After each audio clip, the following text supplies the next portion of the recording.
आप देख रहे हैं जब न्यूज। मैं हूं रियाज अंसारी।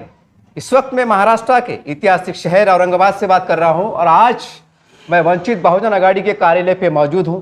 आप सबको पता है जावेद खुरेशी साहब असेंबली हल्का इंतखाब सेंट्रल हल्के से चुनाव लड़ रहे हैं। जैसे जैसे दिन गुजर रहे हैं हर पल हर लम्हा एक जोश खरोश का माहौल जा रहा है, एक सख्त मुकाबला आ रही भी देखी जा रही है। चलिए शहर का माहौल क्या है, चुनावी माहौल क्या है, साहब गली गली जा रहे हैं, मुलाकात कर रहे हैं, इनका अपना क्या कहना है बात करना चाहेंगे। सर हमारे चैनल में आपका खैर मकदम है।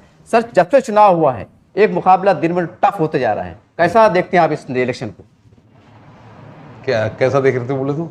मतलब एक मुकाबला सख्त देखा जा रहा है। एक तो सेंटर में 3 उम्मीदवार है, अफसर खान साहब भी है, आप भी है, हिशाम उस्मानी साहब भी है, और कहीं ना कहीं ये भी बात गश्त कर रही है कि भाई काफी तादाद में मुसलमान खड़े हैं। क्या होगा, कैसे होगा?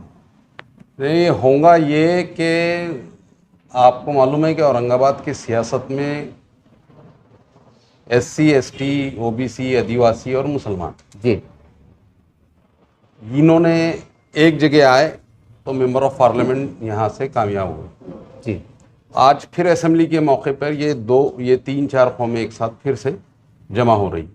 इसका मतलब रिज़ल्ट जो है असेंबली का उनके हक़ में जाएगा जिनके पास सारे समाजों की तायद मौजूद।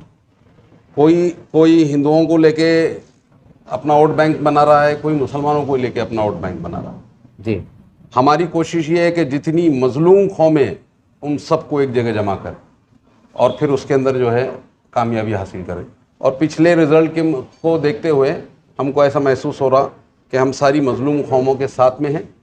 जो 27वीं कौमें उनके साथ में है, वो मुसलमान हो, दलित हो, SC हो, ST हो, OBC हो, आदिवासी हो, ये सारी समाजों को हम लेके चलने का काम कर रहे हैं। तो इंशाअल्लाह हमारे को अल्लाह की ज़ात से पूरी उम्मीद है कि हम यहाँ पर कामयाबी दर्ज कराएंगे। सर कल आप खास मैदान में अकबर अभी साहब का जलसे-आब रहा, आप कुछ पुरानी यादें ताज़ा हो गई वहाँ पर। उन्होंने कहा है कि अकबर साहब ने किया, मैं नहीं कर रहा हूँ, उनके अपनी अपील है। तो जो जाने वाले लोग हैं उन्होंने नाम नहीं लिया किसका, इशारों में कहा है कि आओ बाहें खुली है, आ जाइए, ये आपकी अपनी जमात है। अब साहब चुनाव तो इलेक्शन हो गए हैं, आपने फॉर्म भर दिया है, आप वो डिक्लेयर हो गए। अब पता नहीं सदा किसको लगा रहे हैं, कैसे लगा रहे हैं, मुझे पता नहीं उस सदा, क्योंकि आप MIM से जुड़े हुए थे, उस सदा को कैसा देखते हैं आप? नहीं सदाएँ अच्छी बात है। इत्तेहाद की बात करें तो हम उसकी तायद करते हैं, इत्तेहाद की बात करना चाहिए और अपना जो उम्मीदवार है वो उम्मीदवार को उन्होंने बिठा देना चाहिए। जब उनको अगर पुराने लोगों से मोहब्बत है, उन्होंने समझते कि पुराने लोग इत्तेहाद के साए में रहना चाहिए, तो पुराने लोगों से मोहब्बत का तकाजा ये है, अगर मोहब्बत जताना चाहते तो अपने उम्मीदवारों को बिठाओ और जो पुराने लोग हैं जो आपके अगेंस्ट में खड़े हुए उनकी तायद और हिमायत करो।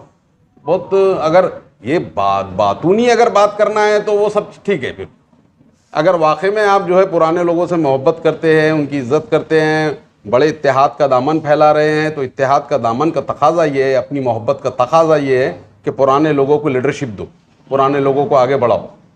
और ये जो तुम्हारे नए नए बच्चे आए हुए अभी उनको जो है उनको ज़रा बाजू रख दो, पुराने लोगों की तारीफ करो, तो हम मानेंगे कि तुमने जो बात कही उसमें कुछ सच्चाई है।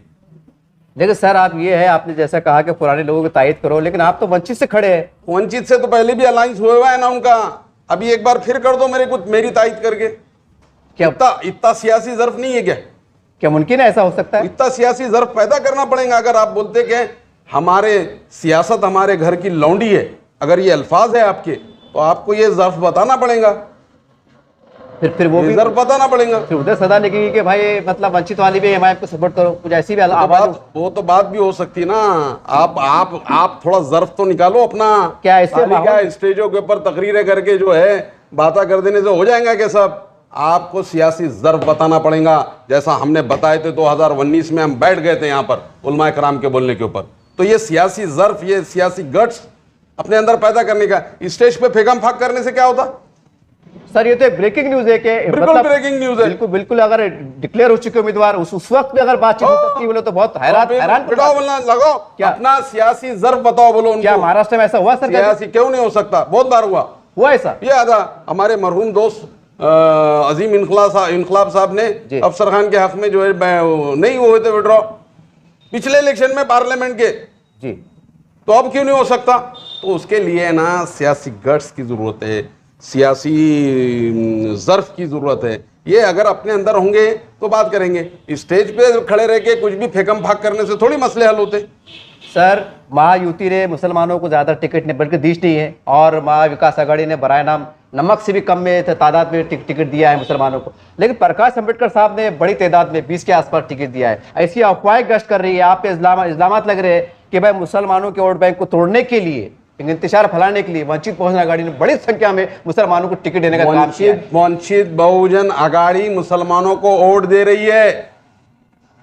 कैसे सर? कैसा वोट दिए? पार्लियामेंट में कैसा दी? मतलब दलितों के वोट बात कर रहे दलितों के वोट किसको दी? किसको मिले? ये इनको मिले।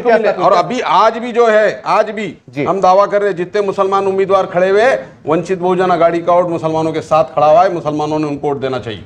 यानी 100% दलितों को वोट जा रहा है आपके तरफ? 100%। क्या बात है, साबित हो गया। औरंगाबाद की सियासत में ये साबित हो चुका। लेकिन मैंने एमआईएम के प्रवक्ता आरिफ हुसैन साहब से एक बार मुलाकात किया तो उन्होंने कहा था कि लोकसभा के अंदर काफी दलित वोटों का इंतजार हुआ था, उनका ऐसा कहना था। क्या? एमआईएम के प्रवक्ता आरिफ हुसैन साहब से मैंने एक इंटरव्यू कवर किया था, उन्होंने कहा था कि लोकसभा के अंदर जो है तो इनका दलित वोटों का इंतजार हुआ था। मतलब इंतजार हुआ था तो कैसे हुआ था, क्यों हुआ था, उसके ऊपर वो कहना चाहते। उस वक्त की बात अलग थी, आज की बात असेंबली से असेंबली को जोड़ो और पार्लियामेंट से पार्लियामेंट को जोड़ो। अच्छा, ये गणित है। ये गणित है। पार्लियामेंट में हमने पिछले टर्म कितने वोट लिए थे? अच्छा, कितने वोट लिए? बोलिए ना, मैं मेरे जैसे निकल गया, आप बताइए। नहीं, ऐसा कैसा जहन से, पत्रकारों के जहन से कैसा निकल जाता है साहब? वोट अरे सियासी पारा चढ़ा हुआ है। पत्रकारों का जहन बिल्कुल चुस्त रहना चाहिए, याद रहना चाहिए। 27,000 वोट हमने लिए थे पिछले वक्त में, और इंशाल्लाह 35 से 40,000 वोट लेने जा रहे हैं हम जी। हाँ, ये भी याद रखिए आप। और ये जो लोग आप बातें कर रहे हैं ना, ये अभी सियासी कच्चे लोग हैं। ये अभी सर जरा सियासी अकल सिखाने की जरूरत है। आखिरी में मुसलमानों से कोई अपील या जनता से कोई अपील बिला लिहाज से? मुसलमानों से हमारी बहुत अदबन गुजारिश ये है कि आपको समीकरण के साथ जाना चाहिए। आपने पिछले इलेक्शनों के रिजल्ट के अंदर जो देख चुके कि लास्ट पिछले असेंबली के इलेक्शन में एक मध्य के हल्के से 68,000 वोट लेके हार गए, पूर्व के हल्के से 80,000 वोट लेके हार गए। इसका मतलब है आपके पास विनिंग वोट नहीं है। जो जीतने के लिए जो वोट चल रहा वो मुसलमानों के पास नहीं है। वो वोट हम वंचित का वोट जो है उसके अंदर मिला दिए तो फिर आरामी से यानी 39 और 19 यानी 58% हम जब बनते हैं यहाँ पे। और जो 58% वोट कहीं एक जगह गिर जाते हैं तो फिर इसकी जीत यकीनी है। अल्हम्दुलिल्लाह हारता नहीं है इंसान। पूरी अपोजिशन एक जगह आ जाओ, हम हारने का सवाल ही नहीं आता हमारा।